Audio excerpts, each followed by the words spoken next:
السلام علیکم، امید کرتا ہوں آپ سب خیر خیریت سے ہوں گے۔ حجاج بن یوسف کے نام سے سب واقف ہیں۔ حجاج بن یوسف کو عبد الملک نے مکہ، مدینہ، طائف اور یمن کا نائب مقرر کیا تھا اور اپنے بھائی بشر کی موت کے بعد اسے عراق بھیج دیا، جہاں سے وہ کوفہ میں داخل ہوا۔ ان علاقوں میں 20 سال تک حجاج کا عمل دخل رہا۔ اس نے کوفے میں بیٹھ کر زبردست فتوحات حاصل کیں۔ اس کے دور میں مسلمان مجاہدین چین تک پہنچ گئے تھے، مگر اس کی تمام اچھائیوں پر اس کی ایک برائی نے پردہ ڈال دیا تھا۔ وہ برائی کیا تھی؟ وہ ظلم کیا تھا؟ آج ہم آپ کو وہی بتانے جا رہے ہیں۔ حجاج بن یوسف نے ہی قرآن پاک پر اعراب لگوائے۔ اللہ تعالیٰ نے اسے بڑی فصاحت و بلاغت اور شجاعت سے نوازا تھا۔ حجاج حافظ قرآن بھی تھا، شراب نوشی اور بدکاری سے بچتا تھا۔ وہ جہاد کا دھنی اور فتوحات کا حریص تھا۔ حجاج بن یوسف بہت ظالم تھا۔ اس نے اپنی زندگی میں ایک خونخوار درندے کا روپ دھار رکھا تھا۔ ایک طرف موسیٰ بن نصیر اور محمد بن قاسم کفار کی گردنیں اڑا رہے تھے، اور دوسری طرف وہ خود اللہ کے بندوں، اولیاء اور علماء کا خون کا پیاسا تھا۔ اس نے آخری قتل جو کیا وہ عظیم تابعی اور زاہد و پاسا انسان حضرت سعد بن جبیر رضی اللہ تعالیٰ عنہ کا تھا۔ انہیں قتل کرنے کے بعد حجاج پر وحشت سوار ہو چکی تھی۔ وہ نفسیاتی مریض بن گیا تھا۔ حجاج نے 1,20,000 انسانوں کو قتل کیا۔ اس کی جیل خانوں میں ایک دن میں 80 ہزار قیدی ایک وقت میں ہوتے، جن میں سے 30,000 عورتیں ہوتی۔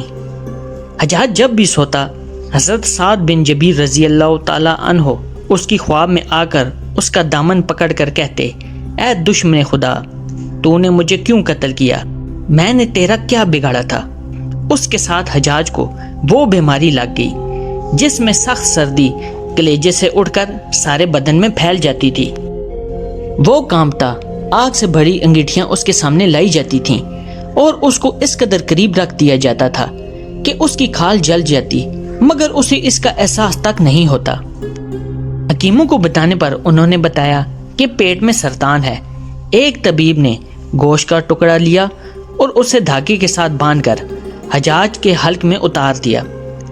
تھوڑی دیر بعد دھاگے کو کھینچا تو اس گوشت کے ٹکڑے کے ساتھ بہت عجیب نسل کے کیڑے تھے اور اتنی زیادہ بدبو تھی کہ ہر طرف پھیل گئی۔ درباری اٹھ کر بھاگ گئے۔ حکیم بھی بھاگنے لگا تو حجاج بولا، تو کدھر جاتا ہے؟ علاج تم نے کرنا ہے۔ حکیم بولا، تیری بیماری زمینی نہیں آسمانی ہے، اللہ سے پناہ مانگو۔ حجاج جب آدھی تدبیروں سے مایوس ہو گیا تو اس نے حضرت حسن بصری رحمۃ اللہ علیہ کو بلوایا اور ان سے دعا کی درخواست کی۔ وہ حجاج کی حالت دیکھ کر رو پڑے، فرمانے لگے، میں نے تجھے منع کیا تھا کہ نیک بندوں کے ساتھ چھیڑ چھاڑ نہ کر، ان پر ظلم نہ کر، مگر تو باز نہ آیا۔ آج حجاج بن یوسف عبرت کا سبب بنا ہوا تھا۔ وہ اندر ہی اندر سے جل رہا تھا، وہ اندر سے ٹوٹ پھوٹ چکا تھا۔ حضرت بن جبیر رضی اللہ تعالیٰ عنہ کے وفات کے 40 دن بعد ہی حجاج کی بھی موت ہو گئی تھی۔ آج بھی حجاج بن یوسف کو ظلم کی وجہ سے یاد کیا جاتا ہے اور ہمیشہ یاد کیا جائے گا۔ اللہ پاک ہم سب کو نیک عمل کی توفیق عطا فرمائے اور اچھے کام کرنے کی توفیق عطا فرمائے، آمین۔ ایک آخری بات، پیارے بہن بھائیوں، ان قریب ہمارے ساتھ ایک عظیم حادثہ ہونے والا ہے اور وہ حادثہ موت کا ہے۔ اللہ پاک ہم سب کو حضور پاک صلی اللہ علیہ وآلہ وسلم کے نقش قدم پر چلنے کی توفیق عطا فرمائے اور آخرت سنوارنے کی توفیق عطا فرمائے۔ دعاؤں میں یاد رکھیے گا۔ اللہ پاک آپ کا حامی و ناصر ہو۔ اگلی ویڈیو آنے تک کے لیے اجازت دیں۔ اللہ حافظ۔